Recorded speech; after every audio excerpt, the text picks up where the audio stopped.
Who was your favourite boxer growing up? Eubank. Eubank. The first. That's interesting. Yeah, Eubank over Ben. Yeah, I like Ben too. Yeah. I wasn't Eubank or Ben for me, and I think a lot of people like that, and I think that's quite a good example of how things are different now, because everything's very binary now. Either you're for something or you're against it. What if you're either someone's good or they're shit. You match them or you're the zone. There you go. Exactly. Sky or the zone. You can't Whereas then, I don't think it was like that. I think people, you just find yourself just a little bit more drawn to Eubank, and that was, and the reason I was just because of just his personality and how fantastic. Just off the reservation he's always been. He's incredible. Just amazing. I've never seen anyone like that before or since. And I still, when I see him around now, get a bit starstruck by him, because he's always, I was going to say he's in character, but that's not fair. Yeah. He just is who he is 24 hours a day. And it takes a while to kind of accept that that's him. When he goes home, he takes the monocle out, puts the cane down, that says, oh, God, you know, it's hard work being Chris Eubank. He can't do that. I love but that's just who he is, but it's not that. It's not that. And so, I loved him, and that would have been 12, 13 when that all really started. Yeah. And it went on for a while as well. You know, Collins comes along, and obviously it's Michael Watson and McClellan, and it was just brilliant. That was, for me, that's what drew me to it as well. Obviously some people would say Tyson, and obviously I remember Tyson, but I remember the fights in 86, 80, I was far too young. Yeah. So the 90s over here, and that's probably why I love domestic fights more so than some of the big international ones, because I've been brought up on those big domestic ones, obviously, of Eubank, Watson, Nassim Hamed, later on Joe Calzaghe. It's just floodgates of those British fights. Yeah, and that was it for me. Eubank Ben and that era and that rematch at Old Trafford. I could watch it 100 times. The fight even wasn't that great, but just the build up and the walk to the ring. Take my money now. Yeah, it's fantastic. It's great. Me and Matt Macklin did during lockdown or COVID or one of the themes we came up with was kind of like deep dives into big fights. You know, everyone was doing the same thing. It's not an original thing to do, but we got Bunsey on, I'm pretty sure, to talk about Ben Eubank, and so I went back. So I went back and watched it, and you just think, wow, ITV had 1 hour for it. Incredible. 1 hour. Just 1 hour. They had to get them in the ring, and there was a load of fucking around with the wrapping of the hands and the gloves, and they pulled Eubank's entrance music, so he was a bit late coming out, and the ITV guys must have been going mental behind the scenes. And in the end, Gary Newbon had to interview Eubank. Basically, I think before even the announcement had been made at the end. Obviously, he'd won because it was a stoppage, but it was so condensed and so tight. And you look at it now, it's just, it's completely 3.5 hours. Yeah, exactly. It's completely different. But it was. I remember the first boxing I really kind of remember watching was 1980. Like you say, the Tyson thing. I was aware of it and I watched it. Yeah. And it was America, and everything looks a bit different, and so you think, wow, like this is even the camera quality looks a bit different. Everything looked different. The canvases look different. The advertising's different. So I remember that did make an impression on me. But I remember in '86, Darren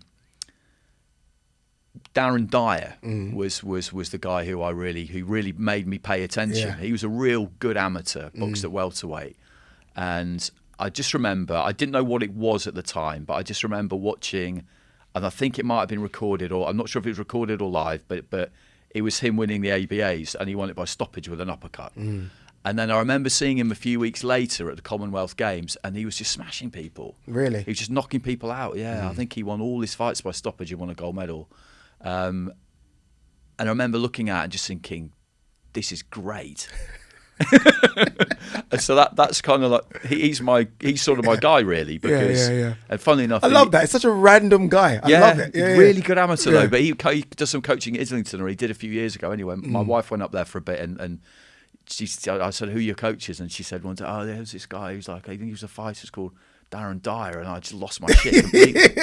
And she just didn't. I saw him at a show and just kind of scared him a bit, I think. So it's good to hear those. I love those.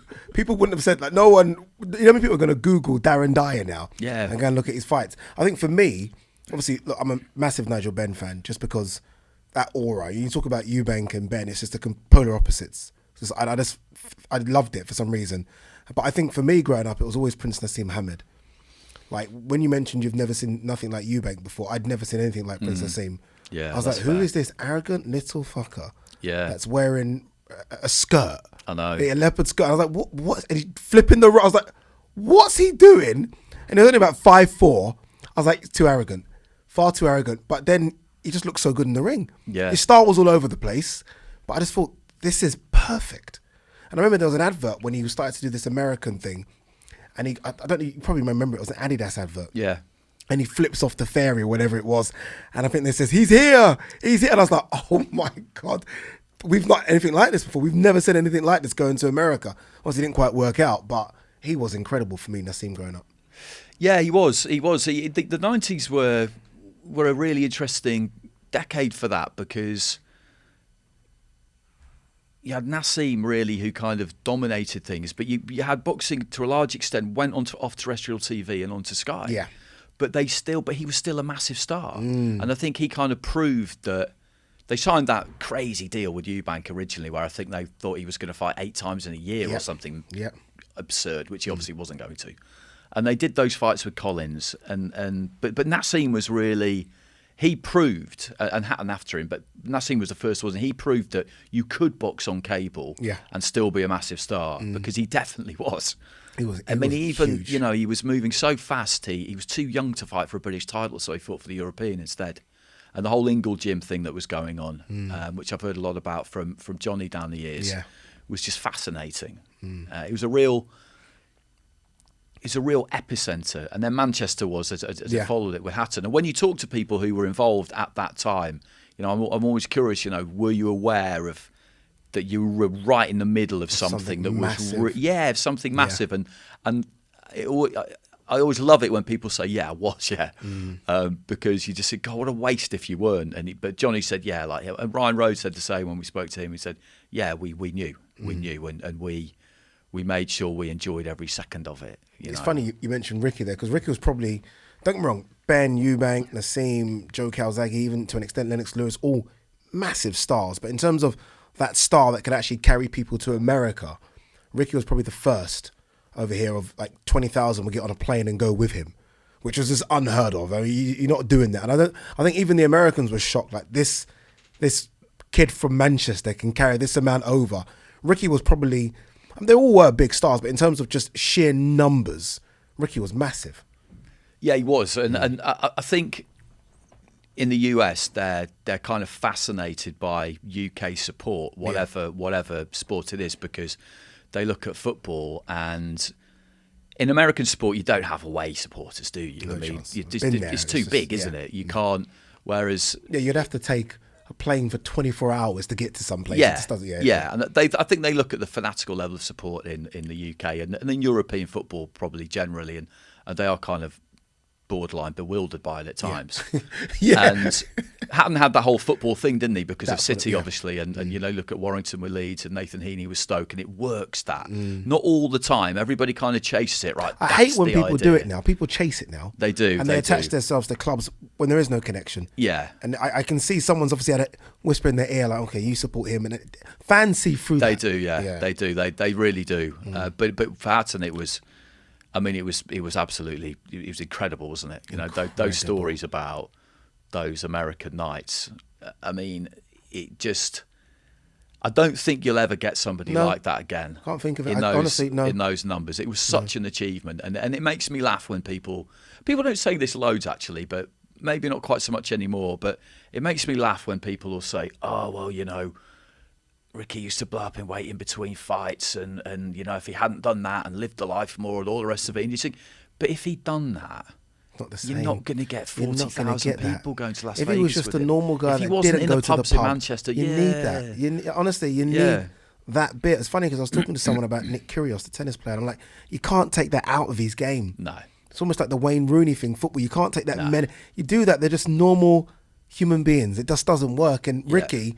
The idea of being the local lad and connecting with the people was to have a drink, and maybe look a bit like some of the people that are supporting him. Yeah. It just worked. It seemed to work for Ricky. He was incredible. And I think when people have to look at it, even if he did do everything correct, probably not beaten Floyd or Manny Pacquiao. No, I mean, how much better could he really have done? What are you doing? That's it. I mean, he was the undisputed number one in his weight division, beating Zhu, which was an absolutely mega night. And... then he had a run of good wins in the US. Yeah. You know, against good fighters, wins that kind of aged pretty well. Yeah, I think Collazo win aged well. Yeah, that one absolutely did. Yeah, Castillo, Arango, guys like that, good fighters. Yeah, the mini Mike Tyson. Yeah, good fighters, and. Yeah, it just becomes trendy sometimes, doesn't it, to try and take people down and do that claim now. they weren't as good as they. Yeah, they do it a lot. He only lost. He just lost to those two, and that was it. Yeah, I mean, you know, what's a shame. Obviously, he had that comeback fight after a few years out. Yeah, but we don't count that. We move away from that.